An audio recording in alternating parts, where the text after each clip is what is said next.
నిజంగా రోజు రోజు అనేక వీడియోలు చూస్తూ ఉంటే రకరకాల ప్రాంతాలలో జరుగుతున్నటువంటి అనేక విషయాల మీద మనం ఒక అవగాహన తెచ్చుకుంటే, అనేక విషయాలను మనము గమనిస్తూ ఉంటే కాలజ్ఞానం అనేటటువంటిది ఖచ్చితంగా జరిగి తీరుతుంది అనేటటువంటిది ఒక ఆలోచన మాత్రం వస్తుంది.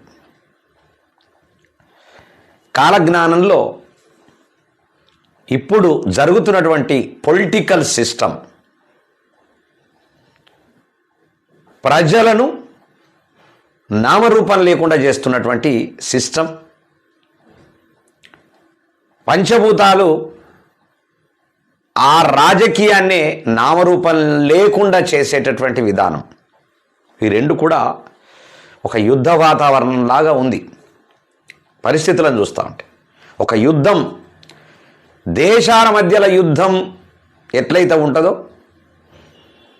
దాన్ని తలపించే విధంగా ప్రస్తుతానికి యుద్ధం జరుగుతూ ఉన్నది. అది రాజకీయ యుద్ధం.